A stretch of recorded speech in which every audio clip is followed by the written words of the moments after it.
Bueno, mi nombre es Antonio Martín Balagón, soy adjunto del Hospital Universitario de Cirugía y vamos a hablar del tema de la cirugía hepática y de las metástasis.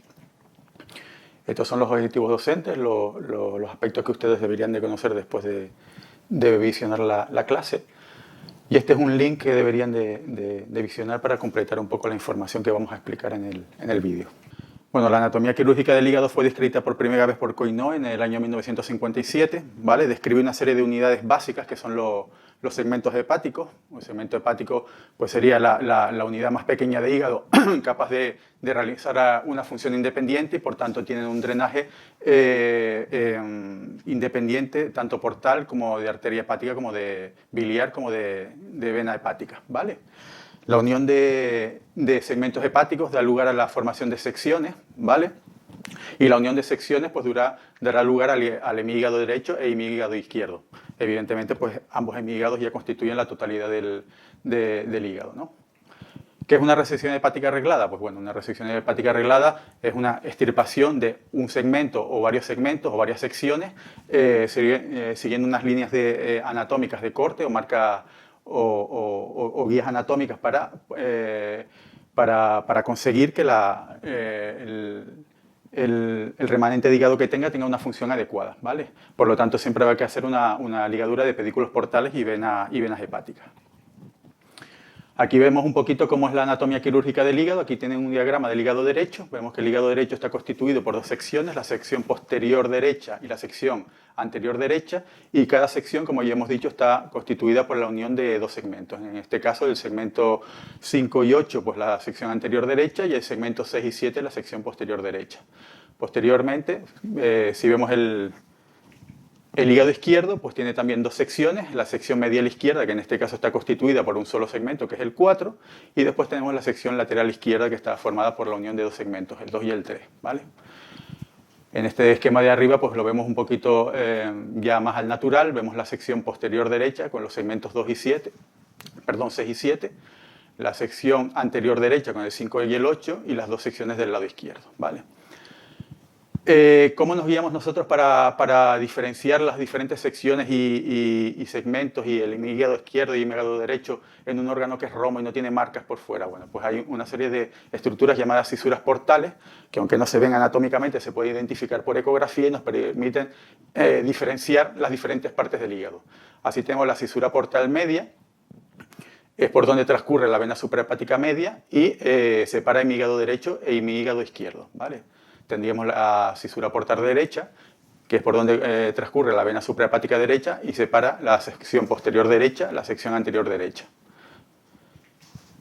Después tendríamos la fisura umbilical, que es por donde transcurre el ligamento falciforme, que separa la sección medial izquierda de la sección lateral izquierda, y por último la fisura portal izquierda, que es por donde transcurre la vena suprahepática izquierda, que separa los segmentos 2 y 3, ¿vale? Eso está aquí representado en el dibujo.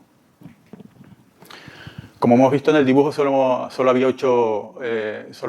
visto los segmentos del 2 al 8, nos queda el segmento 1, que es el lóbulo caudado, que es un segmento especial, tiene una localización peculiar, está localizada entre la vena cava y el pedículo portal. Si nosotros desplazamos el hígado hacia la izquierda, pues vemos que queda aquí representado encima de lo podemos ver encima de la cava, y este segmento tiene una peculiaridad, que es que tiene un drenaje independiente tanto portal desde la bifurcación de la porta como venoso desde la cava, ¿vale? No está incluido en ninguna sección y tampoco está incluido en ningún hemígado. Es un segmento, podríamos decir, que independiente y que hay que tratar de forma especial. En cuanto a la nomenclatura de las resecciones hepáticas, pues todos los cirujanos tenemos que utilizar la misma terminología que fue estandarizada en una conferencia en Brisbane. Tenemos dos tipos de hepatectomías: menores, cuando se resecan menos de 3 segmentos, donde encontramos las resecciones limitadas, que es la extirpación de una lesión con un margen de seguridad, la extirpación de un segmento, la extirpación de una sección, y las hepatectomías mayores, cuando se extirpan más de 3 segmentos. Así tenemos hepatectomía derecha, izquierda ampliada, derecha ampliada, etc. Estos son ejemplos de resecciones limitadas. Se extirpa una lesión con un margen de seguridad. Estos son ejemplos de seccionectomía. Aquí pueden ver las imágenes. Y aquí tenemos ejemplos de hepatectomías mayores: hepatectomía derecha, hepatectomía izquierda, hepatectomía derecha ampliada, hepatectomía izquierda ampliada. Bueno, vamos a pasar ahora a hablar de la resecabilidad de las lesiones hepáticas. ¿Cuándo se considera una lesión hepática resecable? Bueno, pues cuando se puede extirpar en su totalidad, dejando una cantidad de hígado, lo que se conoce como hígado remanente, que sea funcionante, es decir, que pueda cumplir las funciones normales para que no haya una insuficiencia hepática postoperatoria. Para valorar si una lesión se puede resecar o no, pues hay que hacer dos tipos de evaluaciones. Primero, una evaluación funcional del hígado, es decir, ver si este funciona correctamente, puesto que si vamos a resecar o extirpar una parte del parénquima y este no funciona correctamente, el riesgo de insuficiencia hepática es mayor, ¿vale? Esto hay una serie de pruebas que nos pueden ayudar a conocer esto, que ahora evaluaremos en detalle. Y después tendríamos una evaluación radiológica de la resecabilidad. Esto se hace básicamente en el TAC y en la resonancia, y consiste básicamente en ver si se puede extirpar la lesión con márgenes de seguridad oncológica y si no afecta a ninguna estructura importante o vital dentro del hígado que nos haga que la resección no se pueda realizar de forma correcta. Dentro de la evaluación funcional del hígado, pues hay varios parámetros analíticos que nos pueden indicar que el funcionamiento del hígado no es el correcto. Bueno, pues los niveles de bilirrubina por encima de 1, el tiempo de protrombina por debajo de 70, un número de plaquetas por debajo de 100.000, la albúmina baja por debajo de 3,5 o elevaciones de las transaminasas. Esto indica pues, que el funcionamiento hepático no es el correcto, y en estos casos pues, hay que hacer una evaluación más detallada del hígado porque el riesgo de insuficiencia postoperatoria es alto. También signos de fibrosis hepática o de hipertensión portal nos pueden indicar que el funcionamiento del hígado no es correcto, y en estos casos pues, la resección hepática también habría que hacerla con mucha precaución y con una evaluación del volumen, como veremos más adelante, exhaustiva, ¿vale? Signos de fibrosis hepática avanzada, pues un número de plaquetas por debajo de 100.000, pues que en el TAC con la resonancia veamos determinados signos indirectos, como es la esplenomegalia, la presencia de ascitis, un diámetro de la aorta aumentado, circulación colateral, nodularidad en la superficie del hígado, etc. Otros signos de hipertensión portal, bueno, pues la presencia de varices esofágicas o gástricas en una gastroscopia, y después, pues una forma directa de medir, la que se utiliza mucho en los cirróticos previo a la cirugía, pues es la determinación del gradiente de presiones, ¿vale? Que se calcula midiendo la presión en las venas suprahepáticas enclavada y libre. La resta debe ser menor a 12 milímetros de mercurio, lo cual indica que no hay una hipertensión portal clínicamente significativa. Otras pruebas para evaluación del hígado, pues tendríamos ya pruebas específicas que nos determinan la funcionalidad del mismo. La más utilizada es el aclaramiento de verde de indocianina, que se utiliza mucho en los países orientales previo a la cirugía del hepatocarcinoma en los pacientes cirróticos, ¿vale? El verde de indocianina es un colorante, que tiene un aclaramiento plasmático hepático, es decir, se elimina del plasma en su mayoría por el hígado. Y bueno, pues la prueba consiste básicamente en inyectar una cantidad de verde de indocianina y me diga a los 15 minutos de la inyección cuánto queda en el plasma, ¿vale? Cuanto mayor porcentaje queda en el plasma a los 15 minutos, quiere decir que el aclaramiento es menor y por tanto hay mayor disfunción hepática. Un aclaramiento normal está entre el 0 y el 10% de índice de verde de indocianina a los 15 minutos, ¿vale? Valores por encima de esto pues, nos indican que la resección mayor puede traer complicaciones y hay que pensársela bien. Por último, vamos a entrar en la volumetría hepática, que simplemente consiste en medir el volumen del hígado que va a quedar, ¿vale? Esta es la evaluación funcional más importante y la que prácticamente utilizamos con más frecuencia en el UC, ¿vale? Esto se debe porque se realiza porque hay una relación directa entre el volumen del hígado remanente y su función, es decir, cuanto mayor volumen tenga el hígado que vamos a dejar, prácticamente podemos estar seguros de que su funcionamiento va a ser correcto. En principio, deben de conocer que en un hígado que está enfermo, un hígado que está disfuncionante, pues la cantidad de hígado remanente que tiene que quedar, es decir, el volumen, tiene que ser superior a que hay que dejar en un hígado sano, ¿vale?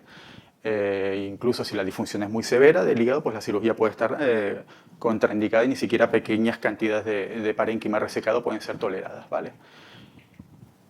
¿Cuáles son las necesidades de hígado según el grado de disfunción? Bueno, pues aquí lo mostramos. En un hígado sano, pues prácticamente se puede dejar un 20% del hígado total, es decir, un hígado remanente que sea el 20% del hígado total.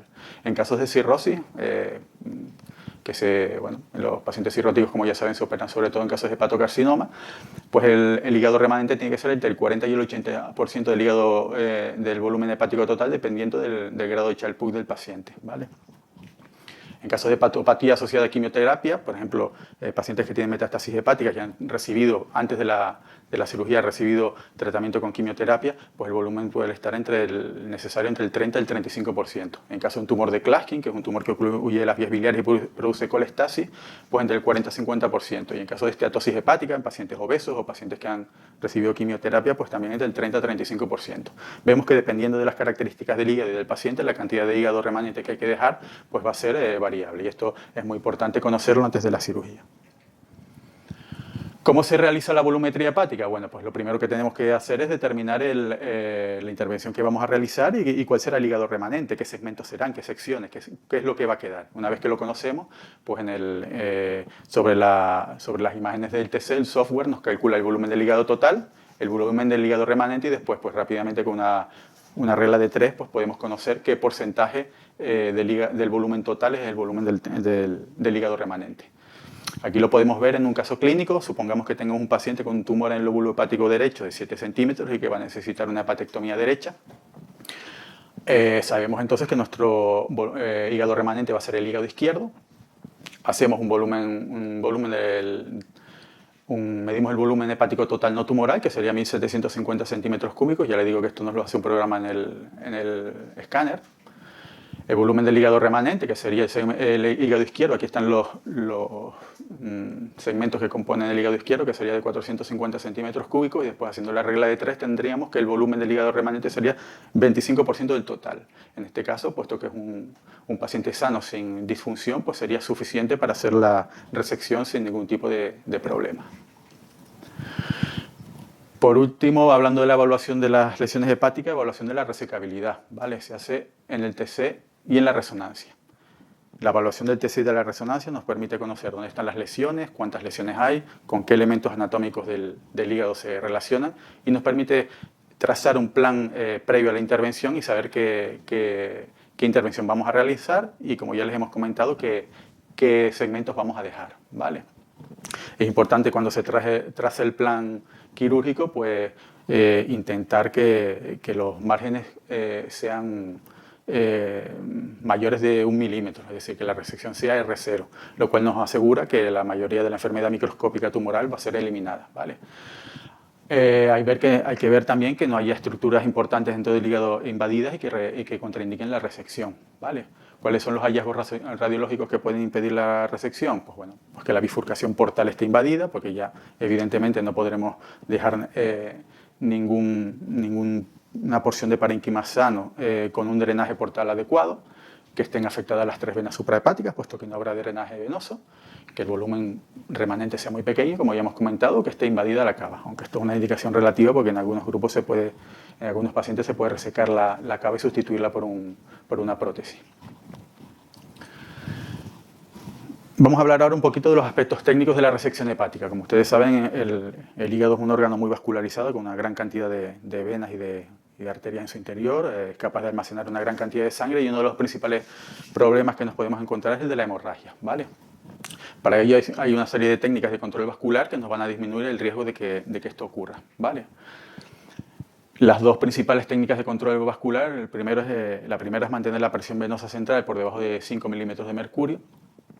Vemos que la presión dentro de las venas hepáticas va a estar directamente relacionada con la presión venosa central y si esta la mantenemos baja, pues la presión de las venas hepáticas dentro del hígado va a ser muy baja y el riesgo de sangrado de estas va a ser muy pequeño.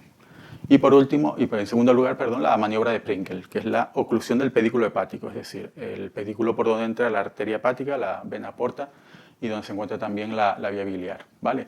Al ocluir este pedículo, pues el sangrado de los elementos del pedículo, como son ramas de la arteria hepática y vena porta, pues prácticamente va a ser nulo, ¿vale?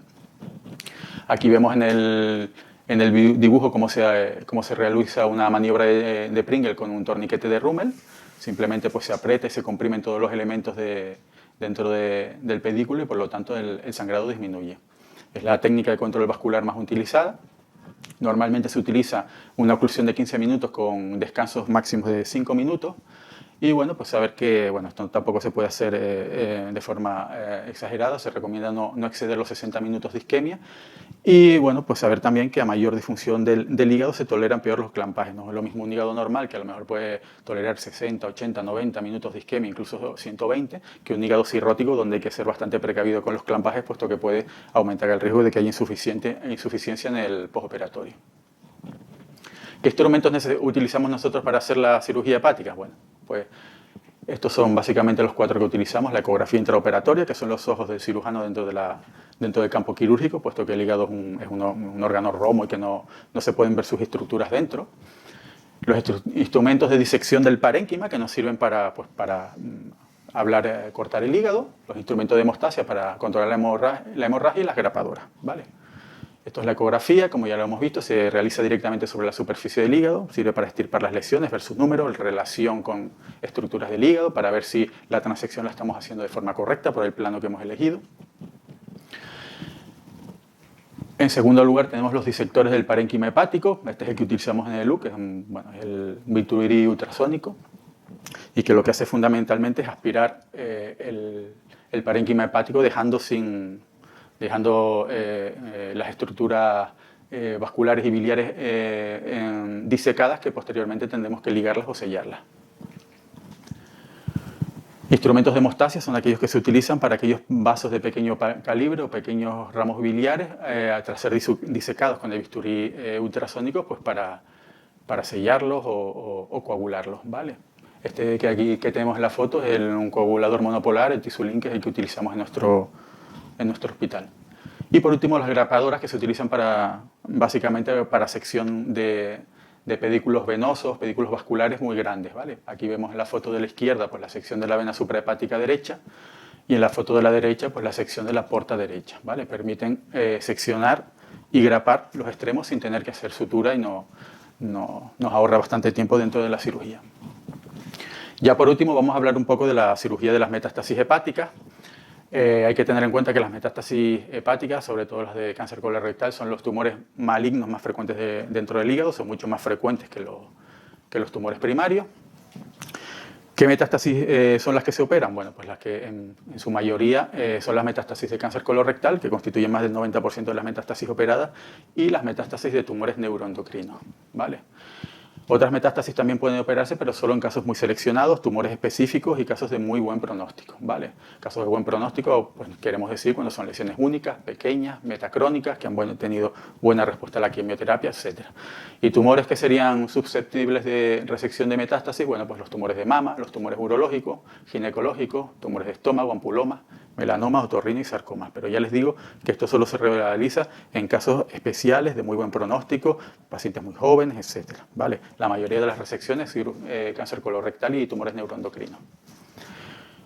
Como ya hemos comentado, pues la resección de metástasis hepática es el día a día de una unidad de cirugía hepática. ¿Cuándo se resecan las metástasis en un cáncer colorectal? Bueno, pues principalmente pues, cuando se pueden extirpar todas las lesiones, extirpar o hacer ablación con un margen de mayor de 1 milímetro. Evidentemente, cuando el volumen del hígado que va a quedar después de la resección es suficiente, y hay que tener cuidado porque muchos de estos pacientes llevan quimioterapia previa y pueden necesitar un hígado remanente mayor. Si el paciente tiene metástasis fuera del hígado, también se puede hacer la cirugía hepática, siempre y cuando estas metástasis extrahepáticas también sean resecables, se puedan extirpar también. Hay que tener en cuenta que muchos de estos pacientes son pacientes añosos y hay que hacer una evaluación cuidadosa del riesgo costo-beneficio, sobre todo cuando la edad es avanzada. Y bueno, también tener en cuenta que si la enfermedad recurre en el hígado, pues seguimos teniendo el arma de la cirugía para poder tratar al paciente, ¿no? Los pacientes con recurrencias dentro del hígado se pueden volver a tratar con cirugía, lo cual no ocurre en otro tipo de enfermedades. ¿Qué resultados son esperables de morbimortalidad y supervivencia? Bueno, pues las complicaciones en principio deben ser inferiores al 30% y la mortalidad postoperatoria alrededor del 1 o 2%.